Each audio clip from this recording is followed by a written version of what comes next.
ఖమ్మం పట్టణానికి అనుకున్న వెలుగుమట్ల విలేజ్ లో ఈ గడ్డపార ప్రభుత్వం 4000 మంది పోలీస్ సిబ్బందితో యుద్ధ వాతావరణం తలపించే విధంగా 200 పైన బుల్డోజర్లు తీసుకొని అన్ని మండలాల నుంచి రెవెన్యూ ఆఫీసర్లు ఎంఆర్ఓని పిలిపించి సూర్యుడు ఉదయించే లోపు మొత్తం రౌండప్ చేసి దయాదాక్షిణ్యం లేకుండా పసిపిల్లలను చూడకుండా ముసలి వాళ్ళని చూడకుండా ఆడవాళ్ళని చూడకుండా గర్భవతులను చూడకుండా బాలింతలను చూడకుండా అందరినీ ఒక వస్తువుల్ని ఇసిరి పారేసి వాళ్ళ సామాన్లన్నీ కూడా వాళ్ళు మళ్ళీ ఒక 10-20 ట్రక్కులు తీసుకొచ్చి ఆ సామాన్లు పడేసి వాళ్ళందరినీ అంబేద్కర్ భవన్ అని అక్కడ ఆ సామాన్లతో వదిలేయడం జరిగింది. ఈరోజు భారతీయ జనతా పార్టీ వెంటనే మేము దాన్ని ఆ పేద ప్రజల యొక్క పక్షాన్ని నిలబడి ధర్నా చేస్తే నా మీద నా తోటి నాయకుల మీద కార్యకర్తల మీద లాఠీ చార్జ్ చేయడం, మమ్మల్ని అరెస్ట్ చేయడం, కేసులు పెట్టడం జరిగింది. ఆ తర్వాత మేల్కొని మిగిలిన రాజకీయ పార్టీలు రావడం జరిగింది. తర్వాత రోజే కేటీఆర్ గారు ఖమ్మం వచ్చారు.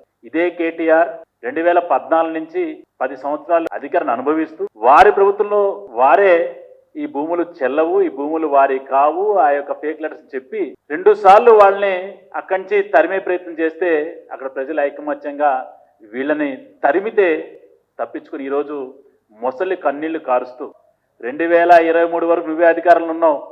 2014 భూదాన్ యజ్ఞ బోర్డు ఈ అలాట్మెంట్ లెటర్స్ ఇచ్చింది.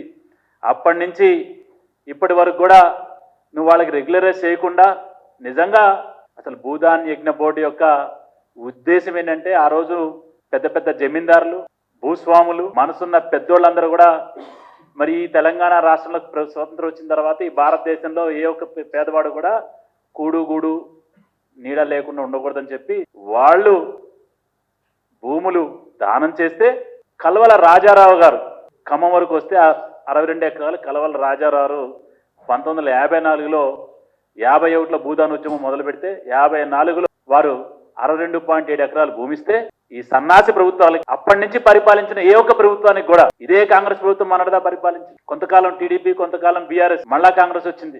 1954లో భూమి నిరుపేదలు పంచండి అని చెప్పి ఆచార్య వినోబాబా గారి యొక్క పిలుపు మేరకు కల్వల రాజారావు గారు 62.7 గుంటల భూమిని, ఎకరాలు 7 గుంటల భూమిని ఇస్తే ఈరోజు 74 సంవత్సరాల తర్వాత కూడా 54 నుంచి ఈరోజు 2020లో 74 సంవత్సరాలు కూడా ఈ ప్రభుత్వానికి ఒక పేదోడు దొరకలే ఆ భూమి పంచడానికి.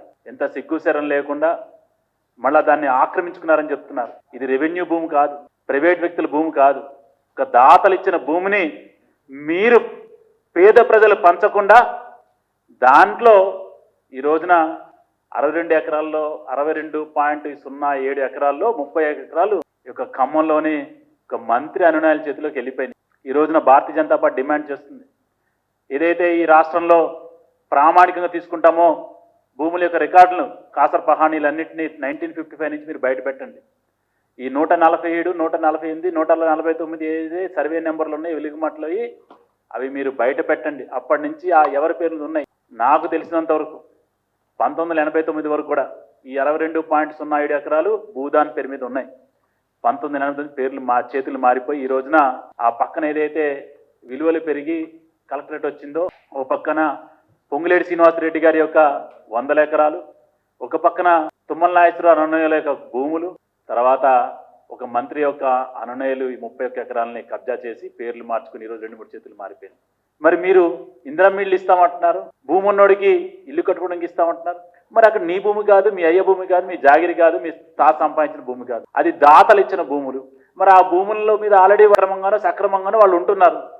అది రెగ్యులరైజ్ చేసి అక్కడే వాళ్ళని గౌరవంగా బతకనివ్వకుండా ఒక తీవ్రవాదులు ఏరివేతనం లేకపోతే యాంటీ నేషనల్స్ మీద మనం ఏదైతే చేస్తామో ఆ విధంగా మనం చూస్తున్నాం. ఆ విధంగా ప్రవర్తించి సభ్య సమాజం తలదించుకునే విధంగా ఈరోజు కాంగ్రెస్ పార్టీ దుర్మార్గమైన పరిపాలనకి నిదర్శనం.